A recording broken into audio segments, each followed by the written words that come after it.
समर्थ रामदास स्वामींनी हा ग्रंथ लिहिला आणि या ग्रंथाचं नाव त्यांनी ठेवलं दासबोध. आणि या दासबोधामध्ये 20 दशक आहे आणि 200 समास आहे. आणि समर्थ म्हणतात, कृपा केली दाशरथी. एक एवढे समास मी लिहिले आहे. खरं म्हणजे याचा रचनाकार कोण आहे? म्हणजे स्वतः भगवंत राम, प्रभू राम. मी तर काय एक निमित्त आहे. माझ्याद्वारे त्यांचीच वाणी काय झाली, प्रकट झाली. तुम्हाला माहित असेल, समर्थ रामदास स्वामी समाधी मध्ये बसले होते आणि कल्याण स्वामी लिहित होते. दासबोधाची गोष्ट शिवधर घळी, ही घळी आहे. घळ म्हणतात, घळी म्हणतात. गुहेसारखे धबधबा आहे तिथे, निबिड अरण्य आहे, घनघोर. त्या जंगलामध्ये ते आहे. आजही तिथे जर तुम्ही गेला तर तिथे लोक गेले शिवधर करोडो वस्ती होत आहे तिथे, पण आधी तर फार जास्त घनदाट असं जंगल. तेवढ्या अशा एकांत स्थळी जाऊन त्यांनी दासबोधाची रचना. आता यामध्ये विविध विषय त्यांनी सांगितले. काल आपण याच्यावर चिंतन केलेलंच आहे.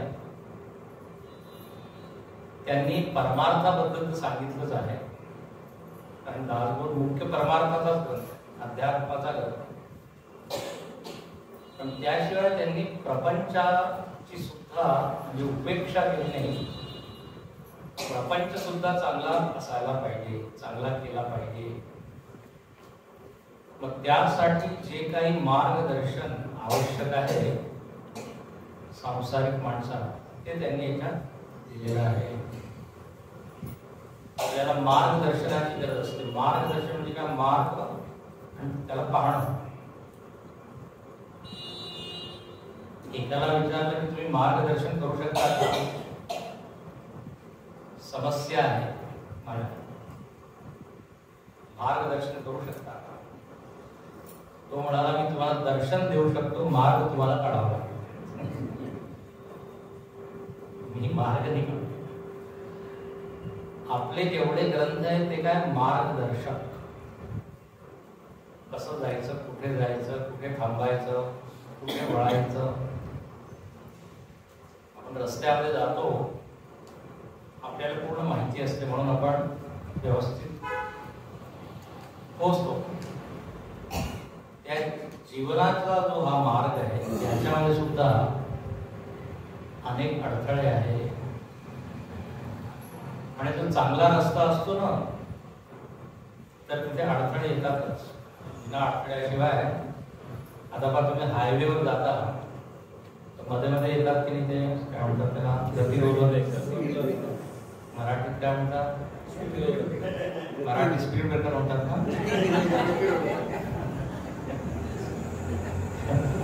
आजकाल असंच झालं. समस्येला मराठीत काय म्हणतात? प्रॉब्लेम. तर अनेक अडथळे, आणखी काय रबलर काय म्हणतात रस्ता चांगला असतो. आता जिथे रस्ता असतो ओघड दोघड तिथे ती गरजच वेगच नाही आहे. तर आपल्या जीवनामध्ये सुद्धा अनेक असे अडथळे आहेत आणि कुठे थांबायचं, कुठे वेगाने जायचं, हे सगळं या ग्रंथामध्ये त्यांनी सांगितलं. पथप्रदर्शक आहे, पथप्रदर्शक, पथ म्हणजे रस्ता, सगळ्या सूचना इथे दिल्या. आता इथे जे चांगले लोक आहेत, जे खरोखर म्हणजे सदाचारी आहे, बरोबर रस्त्याने चालले आहे, त्यांचं वर्णन आहे. त्यांना म्हणतात उत्तम पुरुष लक्षण. जे लोक उत्तम पुरुष, जे लोक अध्यात्माच्या मार्गावर चालले आहेत, असे जे शिष्य आहेत त्यांचं वर्णन आहे, शिष्य लक्षण. ज्यांना मोक्षाची तीव्र इच्छा आहे, म्हणजे आता मला काही नको, फक्त मुक्ती, असे जे मुमुक्षु लोक आहेत त्यांचं वर्णन आहे. त्यांचे काय लक्षण आहे, त्यांचं चरित्र कसं आहे, त्यांचं व्यक्तिमत्व कसं आहे, त्याचं वर्णन आहे. आणखी जो सिद्ध झाला, ज्याने आपलं जे ध्येय आहे, उद्दिष्ट हे गाठलं, आता त्याचं जीवन कसं आहे, त्याच्या जीवनाचा आनंद कसा आहे, त्याच्या जीवनामध्ये शांती येते कशी आहे, संयम कसा आहे, वैराग्य कसं आहे, याचं सुद्धा भरपूर हे विवरण केलेलं आहे. याचबरोबर राजकारण, धर्मकारण सगळं आहे. आणखी महत्वाचा मुद्दा त्यांनी निवडला तो म्हणजे समाजामध्ये सगळेच लोक काही शहाणे नाही किंवा हुशार नाही. समाजामध्ये विविध प्रकारचे लोक आहेत. तसं आपण पैशाच्या दृष्टीने आपण म्हणतो ना की हा उच्च वर्ग, मध्यम वर्ग, निम्न वर्ग. धर्माच्या दृष्टीने म्हणतो आपण हिंदू, मुस्लिम, त्या दृष्टीने गट होऊ शकतो. शिकलेले, न शिकलेले असे दोन ग्रुप. तर अनेक आधार आहे या गट बनवण्याचे. आता इथे एक आधार ते काय म्हणतात की काही लोक मूळ आहे, काही लोक शहाणे आहे. हा सुद्धा एक विभाग होऊ शकतो, वाटणी होऊ शकतो. तर इथे त्यांनी मूर्खाचे लक्षण दिले की जे मूळ लोक आहेत त्यांचं जीवन कसं आहे, त्यांचे विचार कसे आहेत, त्यांचं आचरण कसं आहे, त्यांचं बोलणं चालणं कसं आहे. फारच छान इथे हे सगळं वर्णन आहे. आणि हे वर्णन सगळं आपल्यासाठी आहे. आपल्यामध्ये बघायचंय की हे लक्षण माझ्यामध्ये तर नाही आहे. खरं म्हणजे सगळे दोष सांगितलेले आहेत, दोष. आणि जर आपल्याला दोष काढायचे असतील तर आधी आपल्याला माहीत असायला पाहिजे की ह्याला म्हणतात दोष. जसं एक लहान बाळाला माहित नाहीये की अग्नीच्या जवळ जाणं चुकीचं आहे. जोपर्यंत त्याला एकदा चटका बसत नाही तोपर्यंत तिकडे तिकडे जातो. एकदा चटका बसला की हा आता त्याला कळलं हे चुकीचं आहे. त्याप्रमाणे दोष कशाला म्हणतात, दोष काय आहे, दुर्गुण काय आहे, त्याचं चित्रण आहे. असं काही तुम्ही एक व्यक्तीचं एक कल्पना करू नका की ह्याला म्हणतात मूर्ख. आपल्यामध्ये सुद्धा असू शकतो, समाजामध्ये सगळ्या प्रकारचे. तर इथे त्यांनी या दुसऱ्या दशकात त्या पहिल्या समासामध्ये जवळजवळ 74 ओव्या दिल्या. आणि प्रत्येक ओव्यामध्ये 2-2-3-3 काय आहे लक्षणं सांगितली. काल आपण काही पाहिले होते. जसं काल आपण पाहिलं आपली आपण स्तुती करी, स्वदेशी भोगी विपत्ती, सांगे वडिलांची कीर्ती, तो एक मूर्ख. स्वतःची स्तुती करत आहे. तर वडिलांची कीर्ती सांगत आहे. वडिलांची कीर्ती सांगणं म्हणजे काय? भूतकाळामध्येच तो वावरत आहे. इंग्रजीत म्हणतात की भूतकाळ म्हणजे काय? पास्ट. पण पास्ट इज डेड, आहे की नाही? आधी जे केलं ते काय सगळं गेलं. पास्ट इज हिस्ट्री असं म्हणतात. हिस्ट्री म्हणजे इतिहास. आता परत आपण त्या लोकांना भेटू नाही शकत, हा पाहू नये. Past is history, future is mystery.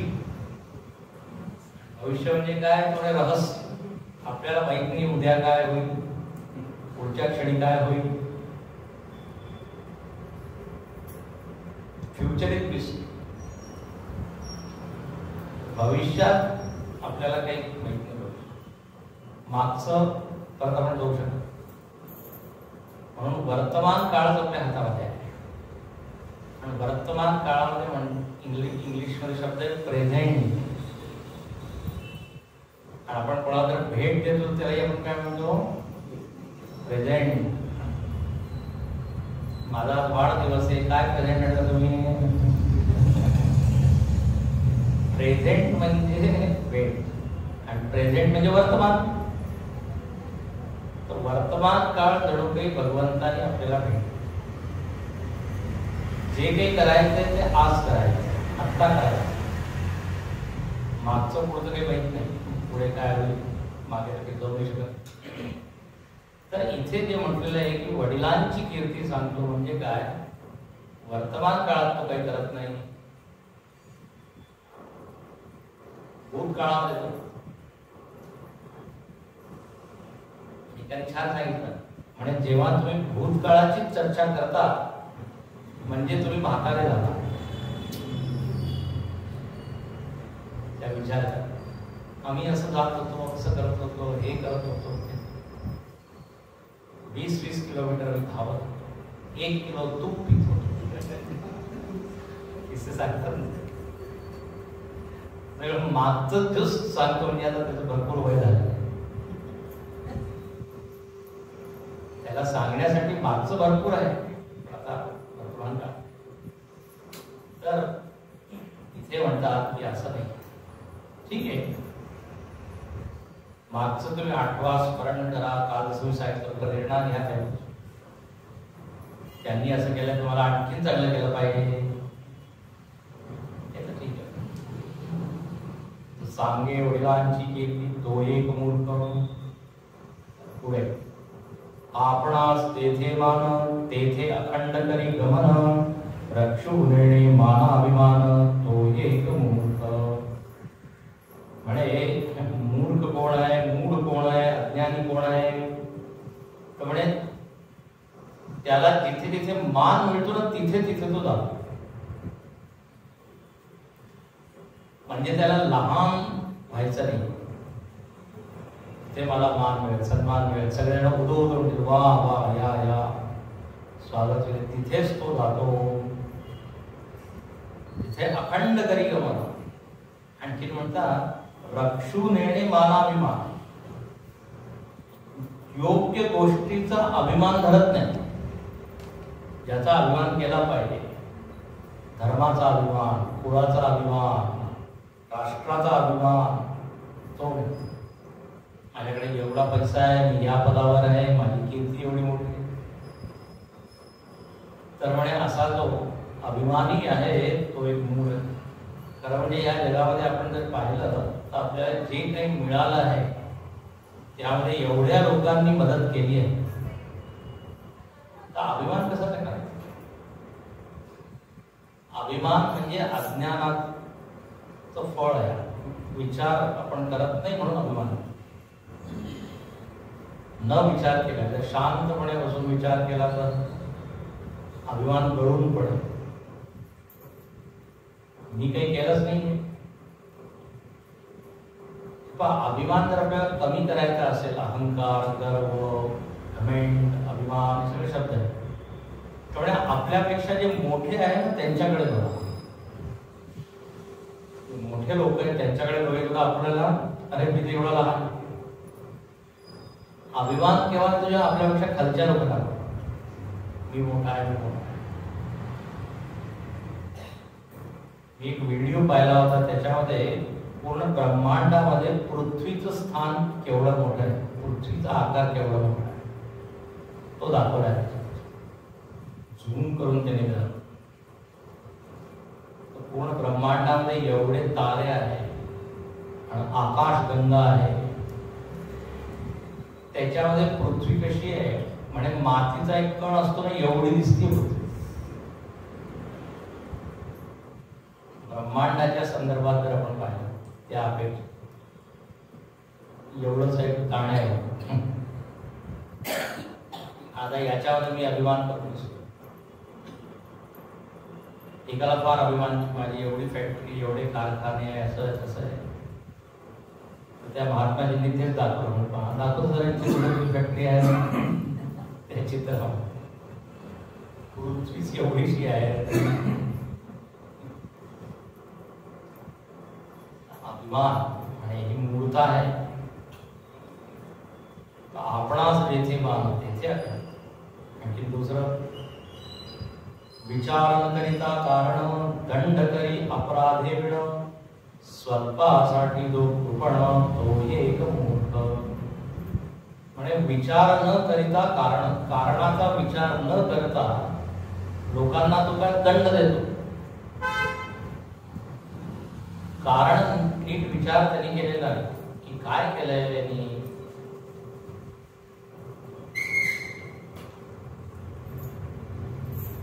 दंड करी अपराधे विण, अपराधाशिवाय. अनेक वेळा द्वेषामुळे दंड देतो की नाही माणूस. द्वेष आहे, मत्सर आहे, तर म्हणे बसून असतो, फिरून नका. तर ही सुद्धा काय एक मूर्त आहे. पुढचं एक वर्ण आहे, स्वल्पासाठी जो कृपण तो एक मूर्त. म्हणजे जो थोडक्या खर्चासाठी काय कंजूसपणा करतो, त्याला काय म्हणतात, दमडी जायवट चमडी जायवट दमडी नाही. इतका तो कंजूस आहे, सोडायला तयार, द्यायला तयार. समाजामध्ये असे लोक आहेत. एकदा ते एक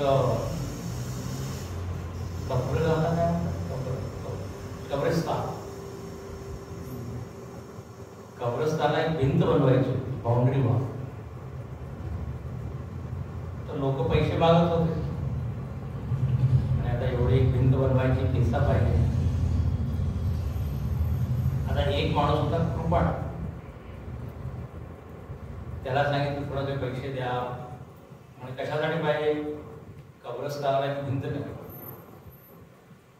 तर तो म्हणाला भिंतीची गरज का आहे, कारण जे तिकडे आहेत ते बाहेर येऊ नाही शकत, आणि जे बाहेरचे लोक आहेत त्यांना आतमध्ये जायची इच्छा नाही. भिंतीची गरज काय. काय छान कारण सांगितलं. मेलेले आहे ते परत बाहेर. एकाला सांगितलं तू जरा दान दे आम्हाला, काय स्विमिंग पूल बनवतोय आम्ही पाण्याचा. तो आपल्या सेवकाला त्याने म्हणजे राजू इकडे ये, त्यांना 10 बालट्या पाणी देतो. असे कृपण लोक आहे. पैसा नाही सुद्धा. असं पैसा नाही असं नाही, भरपूर पैसा आहे, देण्यात गेलेला आहे, पण देण्याची वृत्ती नाहीये. अच्छा, खर्चही ते करतात असंही नाहीये, पण ते खर्च कुठे करतात, मौज मस्ती, इकडे तिकडे फिरण्या. आध्यात्मिक संस्था म्हणा किंवा धार्मिक संस्था म्हणा, म्हणजे इथे जरा दान द्या, तर तिथे अगदी ती सगळ्यात अशी नोट म्हणजे कमी देते. तर इथे असं म्हणलेलं आहे की स्वल्पासाठी जो कृपण. एक कृपण माणसाची गोष्ट फार छान आहे.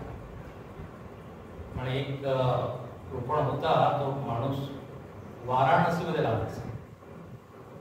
म्हणजे वाराणसीहून 12 किलोमीटर लांब, 10-12 किलोमीटर. कधी त्यांनी कोणाला काही दिलं नाही. एकदा ची बायको आहे ती म्हणाली, अरे तुम्ही एकदा तरी स्नान करा गंगेमध्ये, आणि वाराणसी जवळ आहे, तुम्हाला काही पैसा लागणार नाही, नाहीतर कुठून कुठून जातात तिथे 12 दिवस. हा म्हणाला ठीक आहे, पायीच गेला बरं का, पायी गेला, ऑटो रिक्षा वगैरे नाही, आणि जवळच तर आहे मला, कंजूस आहे. अच्छा, तिथे गेला आणि तो शोधायला लागला, अशा घाटावर मी स्नान करेन जिथे पंडे वगैरे नसतील, कारण ते पंडे मानतात ना. त्यांनी एक घाट शोधला, कोणचा घाट, जिथे प्रेत जाळले जातात, अंत्यसंस्कार. म्हणजे इथे कोणी पंडे कोणी घेणार, तर इथे मी फुकटामध्ये स्नान करून बाहेर पडून निघू. अगदी विचार करत फार छान गोष्ट. आता देवाला सुद्धा त्याचं कौतुक वाटतंय की काय विचार करत. आता जरा याचा कंजूसपणा मलाही पाहायचा आहे, पाहूया, परीक्षा करू. आता काय झालं, यांनी स्नान वगैरे केलं आणि बाहेर निघाला, तर पाहिलं काय, तिथे एक पंडा उभा होता, कारण तिथे देवच होते पंड्याच्या. आणि एकदम तो पंडे म्हणाला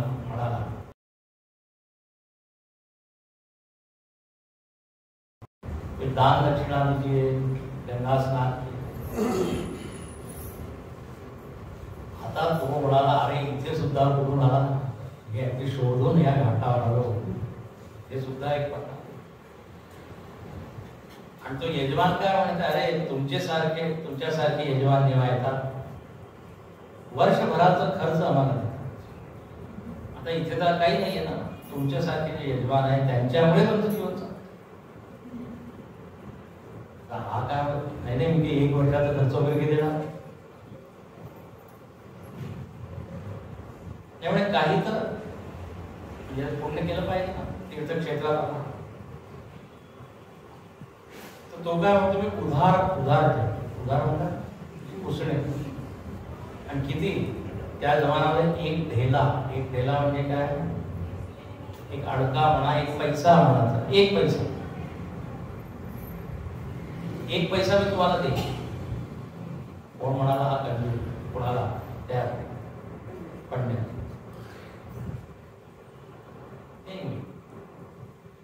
आम्हाला ठीक आहे. आता स्नान वगैरे झालं याचं, घरी गेला तर 12 किलोमीटर पायी जात, थकून गेला, झोपला. 2 दिवसानंतर थोडा थकून गेला होता, आराम करत आहे. रात्री कोणीतरी आलं, बायकोनी दार उघडलं. पंडा सुद्धा, तो म्हणाला, यजमान की जय हो. बायको म्हणाली, विचार का हो, तुम्ही कोणाला सांगितलं का पंड्याला बोलवलं? हो म्हणे, आला का तुम्ही? हो म्हणे, आला होता, 1 पैसा घ्यायला. हा काय म्हणतो, त्याला सांगून तुम्ही आजारी वगैरे नव्हतं. तो पंडा काय म्हणतो, अरे जर आता यजमान आजारी आहे तर मग तुम्हाला इथेच राहावं लागेल, आणि यजमानाचे म्हणजे रक्षण वगैरे करणं आमची जबाबदारी आहे, तर असं सोडू नाही शकत ना. इथेच राहतो, इथेच झोपतो, थोडंसं खायला प्यायला तुम्ही सामान द्या, मी बनवून घेऊ. जायलाच तयार नाही. हा कंजूस म्हणून म्हणजे, अरे हा चांगला इथे आता 2-3 दिवस झाले.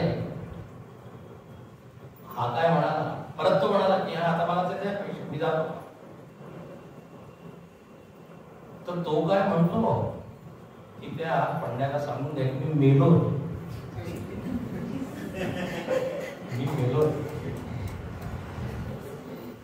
आता ती बायको म्हणाली, काय म्हणतात सांग, 1 पैसा द्यायचा त्यावर. बायको म्हणाली, आता ते मेले, तर आता तो पंडा म्हणाला की अरे बापरे, आता अंत्यसंस्कार वगैरे आता मलाच करावं लागेल. आता मी ते सगळी व्यवस्था करतो, सगळं सामान आणलं ते. आणखी म्हणाल तर सगळ्या गावाला सांगावं लागेल, तर मी जाऊन येतो, तुम्ही कुठे जा त्या बायकोला. सगळ्यांना सांगितलं, सगळे लोक आले. आता ही बायको रडत आहे, हे मेले नाहीये, मेले नाहीये. गावात सगळे लोक म्हणे माणूस असंच म्हणतो, हे मोह आहे तुमचा. त्याला तेच वाटते की मेलेलं, पण खरोखर मेलेला असतो. तुमचं प्रेम आहे, तुम्ही म्हणून म्हणत आहात मेला नाही. आता पहा, हा ते श्वास म्हणजे थांबवून असं झोपलेला आहे, अजून तो उठत नाही. त्याला उचललं, बांधलं, आणखी उचललं, चितेवर ते ठेवलं.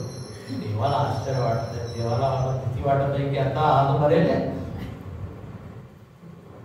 त्याच्या कानामध्ये जाऊन देव म्हणाले की मी वैकुंठातून आलोय, तुला काही मागायचं असेल तर माग. एकदम डोळे उघडले त्यांनी, पाहिला यजमान तोच यजमान होता देव. परत डोळे बंद केले. देव म्हणाले अरे मी खरोखर देव आहे, तुला काय मागायचं असेल माग. तो म्हणे तो एक पैसा आहे, तो एक पैसा तुम्ही सोडून द्या. उसने जे ठेवलेले आहे माझी हीच मागणी. देव म्हणाले धन्य हो, धन्य. एक पैसा वाचवण्यासाठी मरायला हा तयार झाला. लोकांनी त्याचं नाव ठेवलं दानचंद, मुद्दाम दान करत. तर याला काय म्हणतात, कृपणता. त्यामुळे मूर्खपणा आहे. स्वल्पासाठी जो कृपण तो एक मूर्ख. असं म्हणतात देवाने दिलंय तेच राहा, जेवढं आपण देऊ तेवढं मिळेल. हिंदीमध्ये एक छान ओवी आहे की पानी बाढ़े नाव में, पानी बाढ़े नाव में, घर में बाढ़े दाम, दोनों हात उलीचिए यही सयानो काम. म्हणजे होडीमध्ये जर पाणी वाढत असेल काय केलं पाहिजे, दोन्ही हाताने ते पाणी काढलं पाहिजे. त्याचप्रमाणे घरामध्ये जर भरपूर पैसा असेल काय, दोनों हात दान दिला. यही सयानो काम. सयान म्हणजे जो समजदार आहे, बुद्धिमान आहे, तो हे काम करतो. लक्ष्मीचं एक नाव आहे चंचला. चंचला तिला कोंडून ठेवलं तर आवडत नाही, सतत वाहत राहील. असं म्हणतात तर एक चिमणी आहे, तिने जर समुद्रामधून एक थेंब पाणी घेतलं तर समुद्र काय सुकून जातो का वाढतो. त्यामुळे एवढा पैसा आहे, थोडस काय दानाने द्रव्य शुद्धी होत असते. भरपूर आहे विचार त्याच्यावर. तर इथे म्हणतात की जर हा दोष आपल्यामध्ये असेल तर या दोषाला काय करा, काढून टाका. संधी जिथे मिळत असेल जरूर द्या. देशे कालेच पात्रेच तद्दानम सात्विकम स्मृतम. चांगली काही संस्था असेल, मंदिर असेल, मठ असेल, आश्रम असेल, शाळा, धर्मशाळा, हॉस्पिटल दिलं पाहिजे. मग पुढे म्हणतात घरीच्या वरी खाय दाढा, बाहेरी दीन बापुडा, ऐसा लोका वेड मूढा, तो एक मूर्ख. म्हणे एक मूर्ख कोण आहे, त्यामुळे असा मूर्ख आहे जो घरातील माणसावर दात पोट खातो. दात पोट खाणं म्हणजे काय, चिडतो, संताप करतो, नाही सगळं अर्थ आहे. आणि बाहेर मात्र एकदम दीनपणे नरमाईने वागतो आहे ना. घरी लोक तंदन करतात, पण बाहेर एकदम अच्छा. बाहेर त्याची काय ख्याती असते किंवा किती विनम्र आहे, किती विनयी आहे. बायको म्हणते एक दिवस आमच्या घरी या तुम्ही, आणि मग पहा त्यांचं वागणं कसं आहे. तर म्हणे हे कपट झालं की नाही, बाहेर नुसतं दाखवत आहे, दंभ देखावा की मी फार छान आहे, पण खरा स्वभाव तर घरी मिळतो. खरा स्वभाव कोण लोक जाणतात? जे सतत त्यांच्या सहवासात आहे. ठीक आहे, ते फक्त नुसतं दुरून भेटत आहे 2-4 तासासाठी. 2-4 तास माणूस चांगलाच वागतो, पण त्याचं वागणं कितपत प्रामाणिक आहे, चांगलं आहे, हे जर पाहायचं असेल तर त्याच्या बरोबर राहण्यावर गरज पडते. तर इथे काय, बाहेर फार छान, आणि असं लोक मला म्हणाले सुद्धा आहे, अरे बाहेर फार छान वागतात पण घरी माहीत नाही, इतकं भांडणं वाद प्रत्येक गोष्टीमध्ये, हे ते दोन बायको नवरं जाऊ. तर ही मूर्त आहे. ऐसा का जो वेड मूळा, वेड म्हणजे वेडा, वेडा तो एक मूर्ख. अच्छा, पुढे काय म्हणतात? स्वये नेणे परोपकार, उपकाराचा अनुपकार, करी थोडे बोले फार, तो एक मूर्ख. म्हणजे स्वये नेणे परोपकार, नेणे म्हणजे करत नाही, परोपकार कधीच करत नाही. स्वप्नामध्ये सुद्धा त्यांनी कोणाची सेवा केली नाही, उपकार केला नाही. देवानी पण आपल्याला एवढं दिलेलं आहे, आपण मदत जर करण्याची जर इच्छा असेल तर मदत करू शकतो. किंवा मदत फक्त पैशानेच नाही होत, सेवा करू शकतो, चांगलं बोलून त्याची मदत करू शकतो. जे लोक एकटे राहतात ना, एकटे अगदी वयस्कर लोक आहेत, त्यांना कशाची गरज असते की जरा 2-4 लोक आले, 2-4 तास थोडंसं मन हलकं होईल जर कोणी येऊन बोलतं, तर ही सुद्धा एक सेवा आहे. थोडंसं विनोद करायचा, थोडंसं थट्टा अशी, त्याच्यामुळे काय चेहऱ्यावर त्याचं हास्य, मदत करू शकतो, उपकार करू शकतो. आणि स्वामी विवेकानंद म्हणायचे, दुसऱ्याच्या उपकारामध्ये आपला उपकार आहे. दुसऱ्याची मदत करणे म्हणजे आपली मदत करणे, आपण आपली मदत करतो. कारण ते केल्याने मन आपलं आनंदी होतं, तर आपण आपलीच मदत केली की नाही.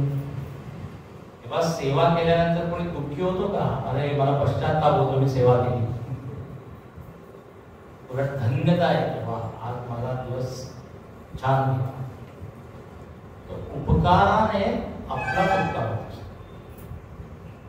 पण हा मूळ माणूस काय करत नाही कोणाचा उपकार, स्वये नेणे परोपकार. अच्छा, आणखी काय त्याच्यावर उपकाराचा अनुपकार. कोणी उपकार केलं तर त्याचा उपकार तर करत नाही, उलट अनुपकार करतो. अनुपकार म्हणजे त्याला त्रास देतो, असंही आहे. म्हणे फारच चुकीचं आहे. समाजामध्ये पहा सामान्य व्यवहार कसा असायला पाहिजे. जर कोणी उपकार केला तर मी सुद्धा त्याला जसं आपल्याला कोणी डब्यामध्ये आणून दिलं तर असं म्हणतात डबा रिकामा करून नाही द्यायचा, त्याच्यामध्ये काहीतरी आता बा हे सगळे आपल्या संस्कृतीचे अंग आहे, म्हणजे मान्यता आहे, परंपरा आहे. आपण पोळ्या बनवतो, एक पोळी शेवटी ठेवतो गाईसाठी, आहे की नाही, कुत्र्यासाठी. आजकाल माहित नाही पण आधी ठेवायचं. तो उपकार करण्याची एक काय भावना आपल्या आधी डुंबवून दिली. तर सामान्य माणूस ठीक आहे, जर कोणी सेवा केली तो सुद्धा.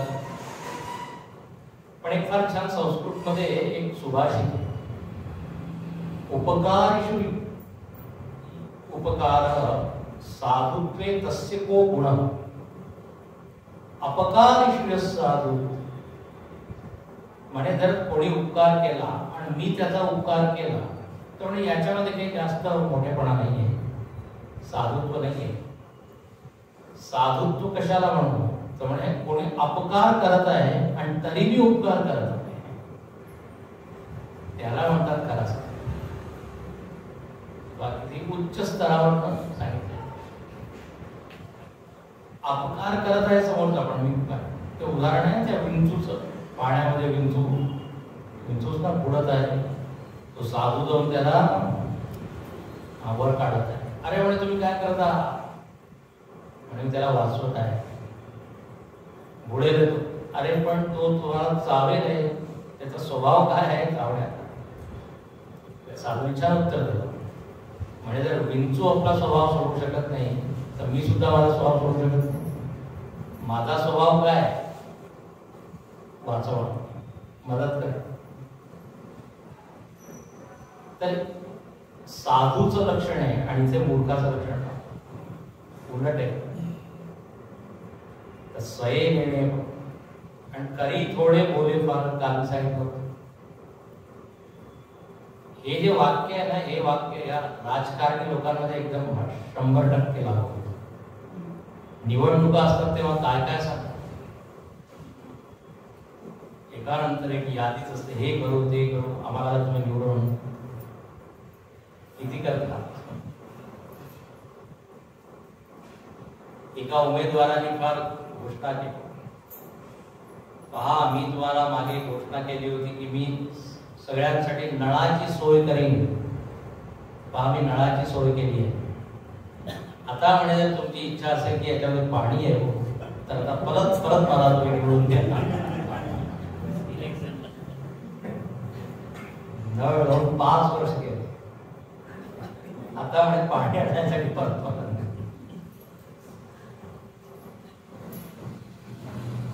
तर असे आहे. आणि एका उमेदवाराने सगळ्यांना एक एक चप्पल वाटली.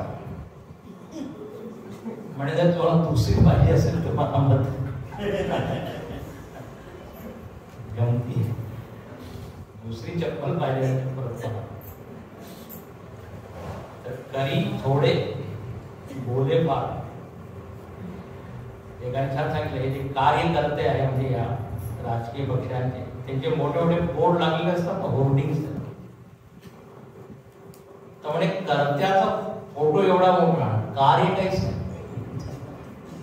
कार्य करता आहे ना, करतात मोठे मोठे, कार्य काही दिसत. म्हणूनच आपला भारत जो आहे तेवढा विकास आता ठीक आहे करत आहे, पण या वेगाने केलं पाहिजे. आपल्या इथे काय म्हणतात, सामर्थ्य भरपूर आहे, शक्ती आहे, सगळं काही, पण हीच हा दोष. करी थोडे बोले फार थोडे पुढे आणखी कोणे मूर्ख. त्यामुळे तपीळ खादाळ आळसी, कुश्चिल कुटिळ मानसी, धारिष्ट नाही दयापासी, थोडे एक मूर्ख. म्हणजे तपीळ, तपीळ म्हणजे तापट. लहान छान गोष्टी काय तो चिडतो, संताप, राग येतो. आपल्या शास्त्रांमध्ये पहा काही ऋषीमुनींचं वर्णन आहे. ते रागवतात, लवकर शाप देतात. कोण आहे तसे ऋषी? दुर्वासा, विश्वामित्र ऋषी आहे, परशुराम जी आहे. कोण? जमदग्नी. तर पहा असं नका समजू की फार तापड होते. हे कारण आपल्याला शिकवण्यासाठी ते राग करायचे, त्याच्यामध्ये पॉझिटिव्ह की तुम्ही असे होऊ नका. हे पण दुर्वासा ऋषींनी राग केला त्या अंबरीश्वर राजा.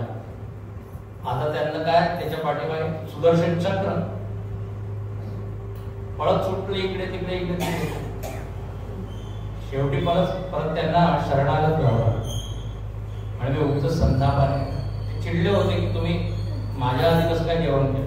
म्हणजे जेवण केलं नव्हतं त्यांनी, पारणं सोडलं होतं, नुसतं आचमन केलं होतं, पाठ एकादशीचं व्रत केलं होतं. गोष्ट आहे.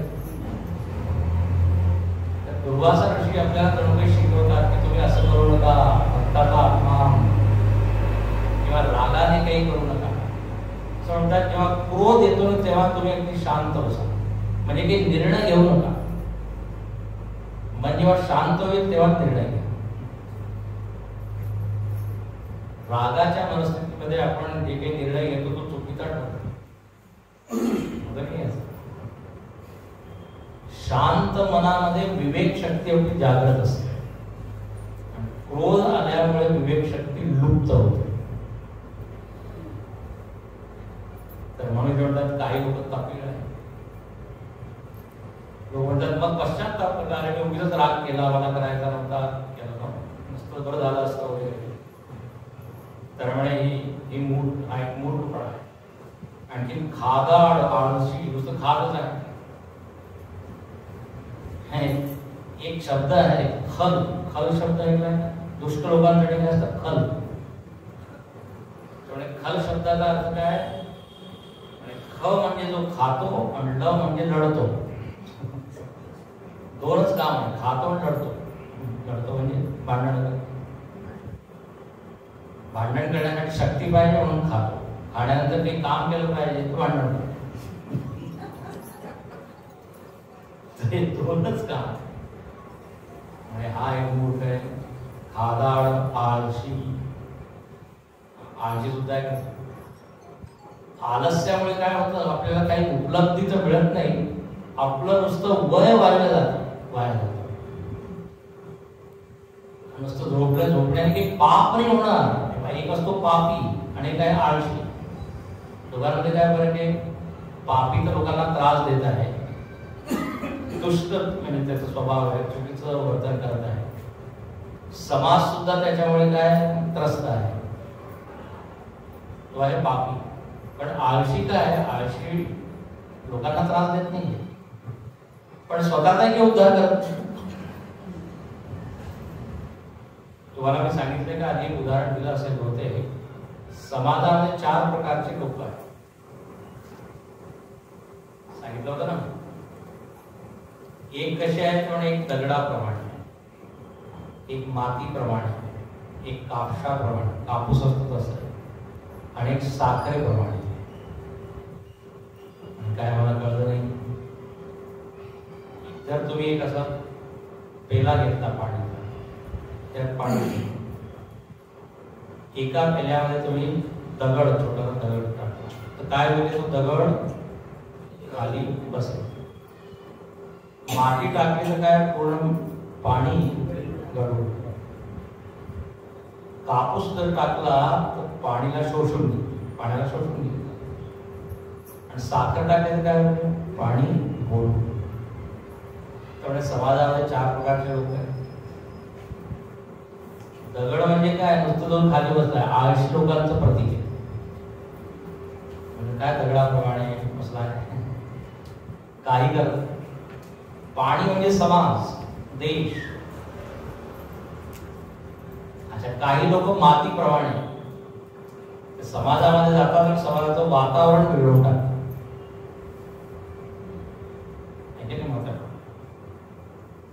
लोक प्रार्थना करतात की तो न आला तर बरं नाही. काही लोक कापसाप्रमाणे काय करतात? समाजाला सगळं शोधून. अनेक योजनांसाठी पैसा दिला जातो, तो पैसा जातो त्यांच्या खिशात. चौथे प्रकारचे लोक कसे आहेत? म्हणजे साखरेप्रमाणे. साखर त्या पाण्यामध्ये विरघळते आणि दिसत नाही, आणि पूर्ण पाण्याला काय करते? गोड करते. त्यामुळे समाजामध्ये असे लोक आहेत जे काही जास्त देखावा करत नाही, पण सेवा करतात, वातावरणाला चांगलं करतात.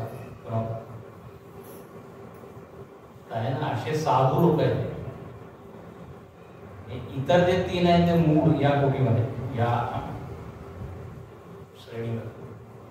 त्यामुळे आळशी आहे, पापी आहे, आणखी कुटिळ माणूस. कुटिळ आहे, कपट. मनामध्ये काय, तोंडामध्ये काय. वचन काही, मनसी अन्य, वचसी अन्य, कर्मणी अन्य. दुरात्मना. 3 दिशेमध्ये, वाणी वेगळी, मन वेगळं, कर्म वेगळं. पण हे जेव्हा तिन्ही एकाच ध्येयासाठी असतात, म्हणजे वेगवेगळे नसतात, त्याला म्हणतात हा साधू आहे. वचसी एकम, कर्मणी एकम, मनसी एकम. ज्याचा विचार करत आहे तेच तो करत आहे, ज्याचा विचार करत आहे तेच तो बोलत आहे. राजकारणामध्ये आपण पाहतो जे ते बोलतात ना ते मुळीच नसतं, ते उलटच होणार असतं. बोलतात ते काही वेगळं. आधी म्हणतात नाही आम्ही काही युती करणार नाही, हे करणार नाही, मग पाहतो आपण युती करणार. अनेक वेळा असं होतं. स्टेटमेंट असे असतात मनामध्ये एकदम मनामध्ये सांगत नाही. तर इथे म्हणतात की मूर्खपणा. आणि धारिष्ट नाही दयापासून, धारिष्ट नाहीये, धारिष्ट शून्य असा जो आहे तो एक मूर्ख. पुढे विद्या वैभव नाधन पुरुषार्थ सामर्थ्य नामान कोरडा जो आहे अभिमान तो एक मूर्ख. म्हणजे एक मूर्ख कसा आहे, तो म्हणजे त्याच्याकडे काहीच नाहीये, विद्या नाहीये म्हणजे ज्ञान नाही, वैभव समृद्धी ते काही, धन नाहीये. पण काय आहे, एक गोष्ट खूप आहे, अभिमान. कोरडा जो आहे अभिमान विचित्र आहे. काही नाही तरी याला वाटतं मी फार मोठा. हे पहा असं आहे, अभिमान होण्यासाठी, अभिमान ठेवण्यासाठी, करण्यासाठी काहीतरी पाहिजे ना तुम्हाला तुमच्याकडे. आपण कशाचा अभिमान, म्हणजे याला पैशाचा अभिमान, याला ज्ञानाचा अभिमान. पण इथे असं आहे काहीच नाही याच्याकडे तरी म्हणतो की मी फार मोठा आहे. म्हणजे अगदी हास्यास्पद. आता भिकारी आहे त्याला तो कशाचा अभिमान करू शकतो, जो कंगाल आहे तो कशाचा अभिमान करू शकतो. पण जर असा कोणी करत आहे, मिरवतो असा की फार मोठा, तर तो एक मूर्ख. काल तुम्हाला सांगितलं की कोवी दंतचक्षु आणि घ्राण पाणी वसन आणि चरण सर्व काळ दयाचे मळीण तो एक मूर्ख. म्हणे दंत चक्षु घ्राण म्हणजे आपलं पूर्ण शरीर काय कधीच तो स्वच्छ करत नाही. मी तर म्हणे काय आठवड्यातून एकदा. आता किती मळ त्याच्यात. एक दिवशी त्याने वजन केलं आपलं वजन. अरे म्हणे वजन आज कमी झालंय काय म्हणे, जरूर तू आज अंघोळ केली असेल. अतिशय वृत्ती अलंकार आहे, पूर्ण साचलेला आहे. असा कोण आहे तो एक मूर्ख. मग म्हणतात की एक मूर्ख कसा आहे, जो प्रवासाला तो जातो पण तो मुहूर्त वगैरे पाहतो आणि चुकीच्या मुहूर्तावर त्याला माहित आहे की चुकीचा मुहूर्त तरी तो सुरुवात करतो. असे ते म्हणतात वैधृती आणि भीतीपात. आता हे योग आहे, वैधृती योग. आणि योग असतात ना वेगवेगळे, पुष्य नक्षत्र वगैरे असतं एक योग असतो. काही चांगले असतात, काही जरा परिणाम त्याचा दुःखद असतो. वैधृती म्हणजे नाना कुमुहूर्ते जात अपशकुने करी घात तो एक मूर्ख. त्याला माहिती आहे की यावेळेस केलं नाही पाहिजे तरी तो करतो. आता असं सूर्यग्रहण वगैरे ते म्हणतात ना की ते खाल्लं नाही पाहिजे, काही करायचं. 2 तास शांत बसा, भगवंताचं नाम स्मरण करा, पण तेव्हाच तो. तर जे अशुभ आहे, जे चुकीचं आहे ते करण्यामध्येच त्याला काय आनंद येत आहे. क्रोधे अपमाने कुबुद्धी आपणास आपणवधी जया असनाही दृढ बुद्धी तो एक मूर्ख. म्हणे फार राग करतो, एकतर अत्यंत क्रोध. रागामुळे काय लोकांचा अपमान करतो. राग आला की अपमान तो म्हणून स्वाभाविक आहे, सहजच आहे. म्हणून काय म्हणतात क्रोधात भवती संमोह, संमोहात सुतविप्रम. राग आला की आपण विसरतो कोणाशी आपण बोलत आहोत. समोर आई आहे, वडील आहे, महापुरुष आहे, साधू आहे, संत आहे, अपमान करतो. आणि एवढंच काय तर म्हणतो की क्रोधामध्ये असे होऊ शकतो की आपणास आपणवधी आत्महत्या करतात ते लोक. एवढा राग आला मला की आता मला जगायचीच इच्छा आहे. लोक उडी घेतात किंवा काय फास वगैरे, म्हणजे मूर्खपणा आहे. आत्महत्या करणे म्हणजे एक मोठा पाप आहे.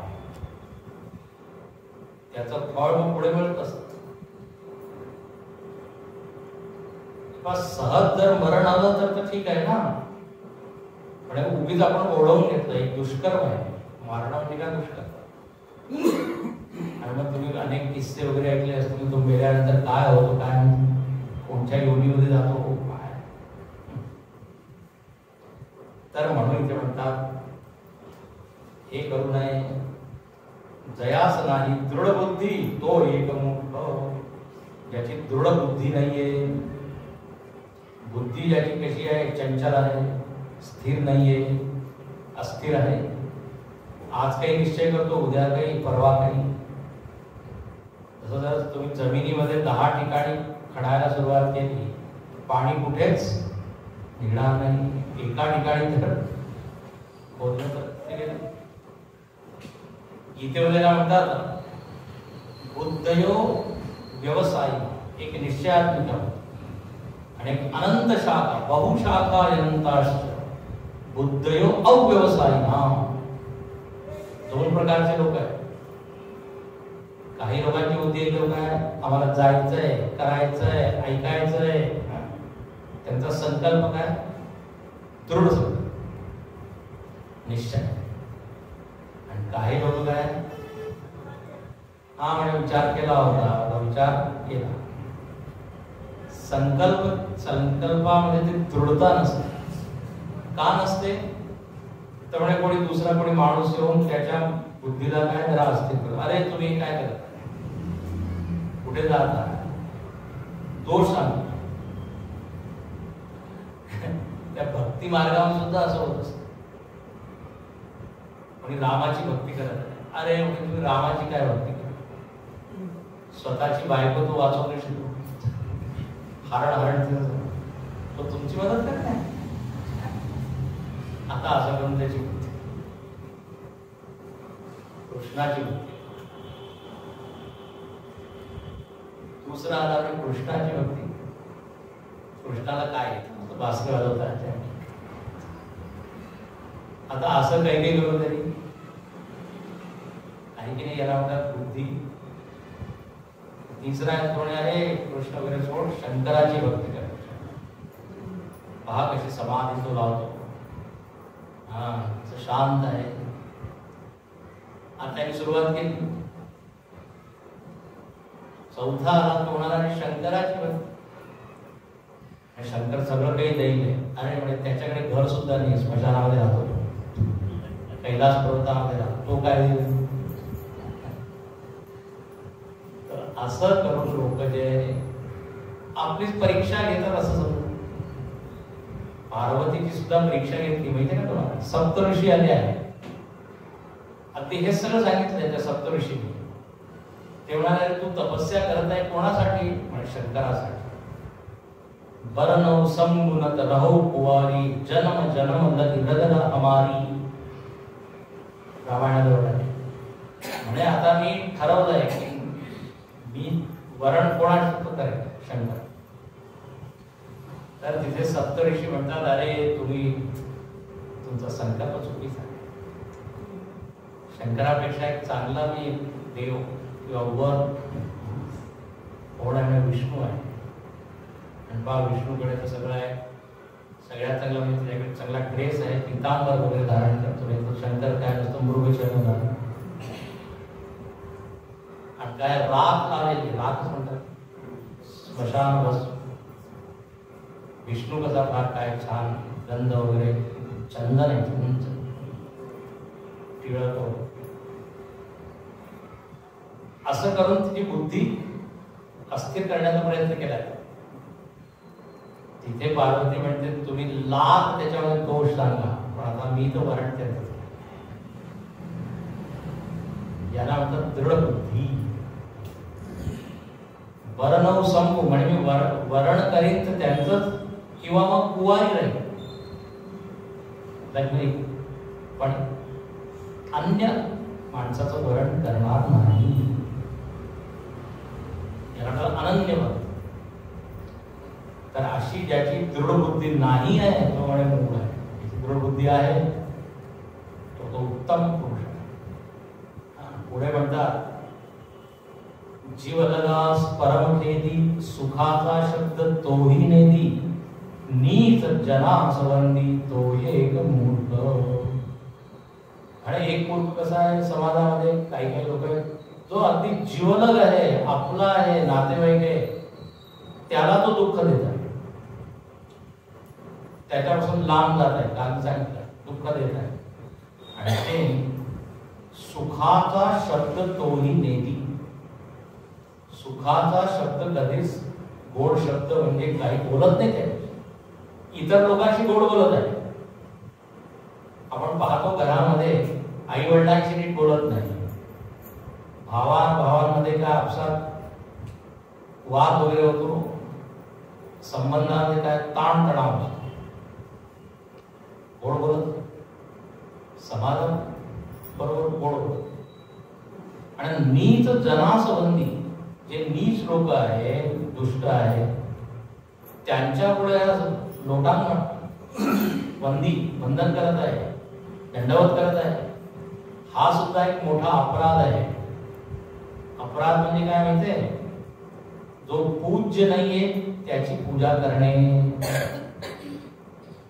हा एक अपराध आहे. आणि जो अपूज्य आहे त्याची पूजा करणे, जो आदरणीय नाहीये त्याला आदर देणे हा एक अपराध. तर नीच जनाची बंदी, दुष्ट लोकांपुढे लोकांना घ्यायला. पण आता समाजामध्ये अशी परिस्थिती आहे, कधी पाहतो आपण आता तेव्हा लिहिलेले. पुढे म्हणतात पुत्र कळत्र आणि दारा, इतुकाची मानुनिया थारा, विसरो न गेला ईश्वरा तो एक मूर्ख. छान आहे. पुत्र कळत्र आणि दारा, इतुकाची मानुनिया थारा, विसरो न गेला ईश्वरा तो एक मूर्ख. अर्थ कळला का? म्हणजे आम्ही ऐकलंच नाही तर कसं काय इथे म्हणतात पुत्र कलत्र आणि दारा म्हणजे काय की मुलगा, कुटुंब, आणखी बायको याच्या पुढे तुम्ही पाहतच नाही. त्याला काय म्हणतात, एका विहिरीमध्ये कूप म्हणतो, ज्याची दृष्टी अत्यंत संकुचित, अतिशय छोटी, लहान. बस म्हणजे संसार म्हणजे काय, बसा हम दो हमारे दो, हे आधीचं वाक्य होतं. आता तर हम दो हमारे एक, आणि आता अजून हम एक, आता एकच. आता लोक, तुम्हाला माहिती, तरुण लोकांना लग्नही नाही करायचं म्हणजे एक तर. आणखी काय लिव्हिंग लग्न नाही करत, बरोबर राहणार, लग्न नाही. कारण लग्न केल्याबरोबर जबाबदारी, आमचं फ्रीडम, आमचं स्वातंत्र्य गमावून कुठे चाललाय काय माहिती समाज. आता याला विकास म्हणावा तो विनाश. एकीकडे आपण प्रगती करत आहे. तर म्हणे ज्याची बुद्धी संकुचित म्हणून एकाने छान सांगितलं की लोकसंख्या वाढत आहे पण माणूस एकटा होत चालला. हे बघा विरोधी आहे. लोकसंख्या वाढत आहे पण माणूस एकटा आहे. घर मोठं आहे पण राहणार आहे.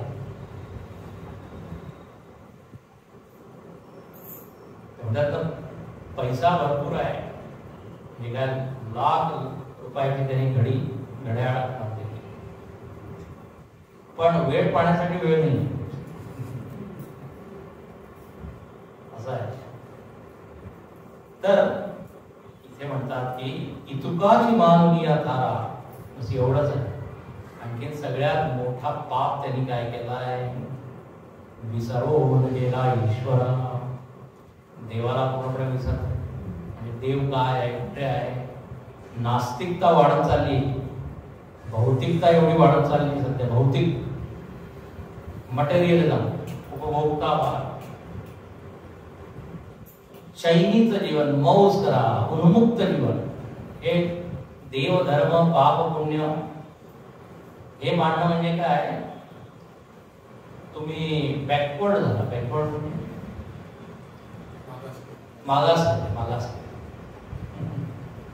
असं काही झालं तर म्हणे हा एक मूळ आहे, विसरवून गेला ईश्वर.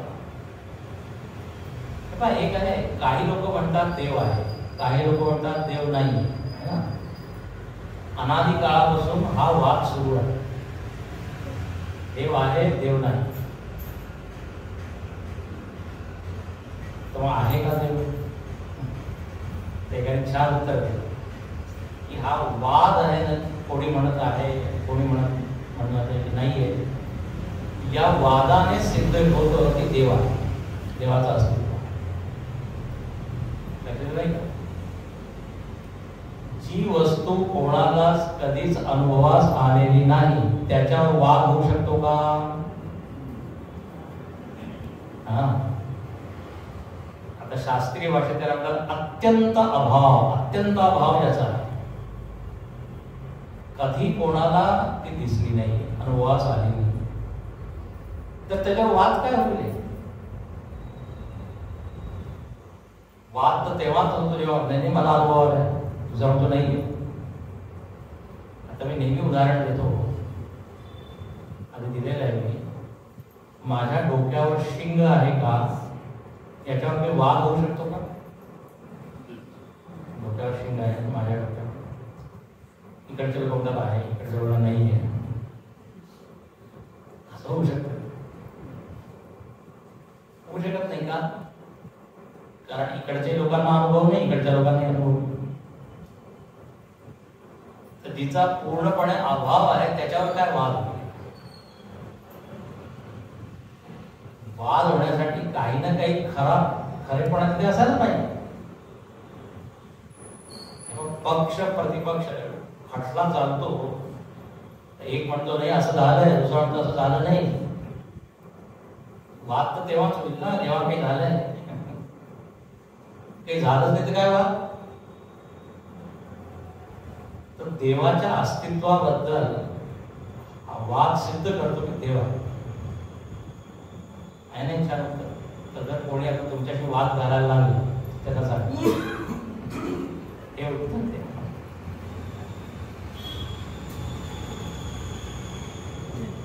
तर विसरवून गेला ईश्वर जो नास्तिक आहे तो कोण आहे? उद्या पाहू. जैसे जैसे करावे तैसे तैसे पावावे, हे जया असं नेणवे तो एक मूर्ख. म्हणे मूर्ख कोण आहे? जो या कर्म सिद्धांताला मानत नाही. कर्म सिद्धांत काय आहे? जो जैसे करेल तर तैसा पावेल, त्याला कसं मिळेल? जो जसं करेल तसं फलता.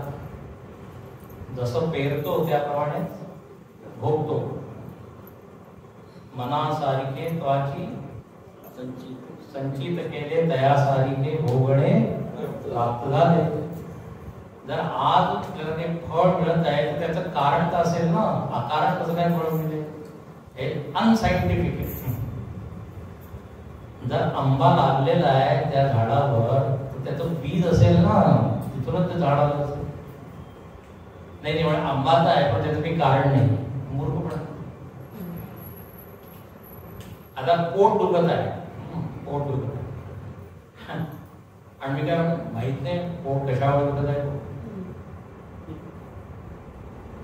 कारण तर असेल ना, मला माहित नाही. पोट दुखण्याचं काही ना काही कारण असेल. नाही म्हणा दुखत आहे म्हणून डॉक्टर म्हणून त्याचं कारण आहे तुम्ही रात्री फार जास्त खाल्ला आहे,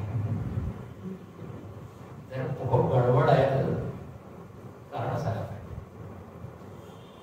तर आता हा कर्म सिद्धांताचा जो नियम आहे गीतेमध्ये भरपूर वेळा सांगितलं, म्हणजे तो मानत नाही. जैसे वैसे करा म्हणून तो काहीही करतो, म्हणजे काही फळ वगैरे होणार नाही. असं असतं की जेव्हा माणूस पाप करतो ना तेव्हा तो विसरून जातो किंवा तेव्हा त्याला आनंद येत असतो. म्हणजे फळ येतं तेव्हा मग परिणाम, मग तो पस्तावा.